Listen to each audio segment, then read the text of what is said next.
এটি হচ্ছে অত্যন্ত জনপ্রিয় নীলাচল রিসোর্ট। এখানে এসে দেখতে পেলাম অনেক পর্যটকের সমাগম। আমরা এখন নীলাচল রিসোর্টটি ঘুরে দেখব।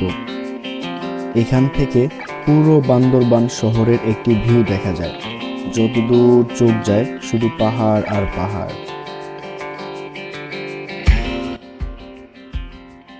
বান্দরবান জেলা 1951 সালে পূর্ব পাকিস্তানের মহকুমা হিসেবে প্রশাসনিক কার্যক্রম শুরু করে। এটি রাঙামাটি জেলার প্রশাসনিক ইউনিট ছিল। 1971 সালে বাংলাদেশ স্বাধীনতা লাভের পর সমগ্র বান্দরবান জেলা বাংলাদেশের অন্তর্ভুক্ত হয়ে যায়। পরবর্তীতে 1981 সালের 18 এপ্রিল তৎকালীন লামা মহকুমার ভৌগোলিক ও প্রশাসনিক সীমানা সহ 7টি উপজেলার সমন্বয়ে বান্দরবান পার্বত্য জেলা হিসেবে আত্মপ্রকাশ করে। পার্বত্য জেলা বান্দরবানে 11টি ক্ষুদ্র জাতিগোষ্ঠীর বসবাস। এর মধ্যে রয়েছে মারমা, চাকমা, ম্রো, ত্রিপুরা, লুসাই, হুমি, বমো, খেয়াং, চাক, পাংখো ও তঙ্গা। বাঙালি সহ বর্তমানে এ জেলায় জনসংখ্যা প্রায় 4.5 লাখ। 3 পার্বত্য জেলার মধ্যে নানা জাতির বসবাস ও শান্তির জন্যই বান্দরবান সম্প্রীতির শহর হিসেবে পরিচিত। শান্তি চুক্তির পরও যখন রাঙামাটি খাগড়াছড়িতে খুনাখুনি চলছিল, তখন বান্দরবানে উন্নয়ন এবং পাহাড়ি বাঙালিরা ছিল অত্যন্ত শান্তিতে।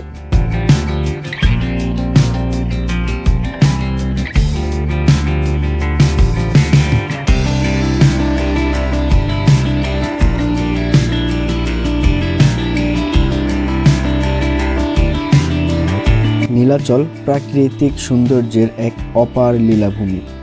বান্দরবান শহর থেকে এর দূরত্ব মাত্র 5 কিলোমিটার। এই পাহাড় থেকে এক নজরে দেখা মিলবে পুরো বান্দরবান শহর। শুধুই কি শহর, চাইলে সূর্যোদয় ও সূর্যাস্তের দেখা মিলবে এই নীলাচলে।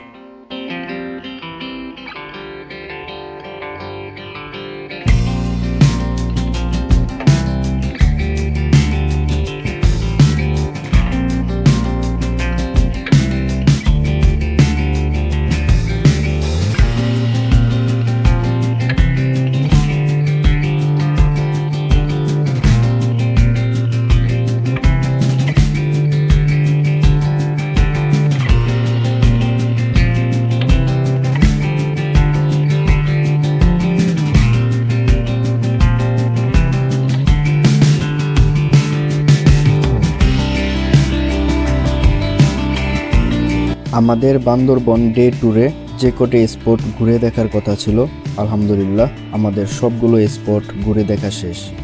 এরপর রাত 9টার বাসে করে উঠে পড়ব ঢাকার উদ্দেশ্যে। আমাদের বান্দরবান সিটি ট্রিপের গল্প ছিল এতটুকুই। ভালো থাকবেন, দোয়া করবেন।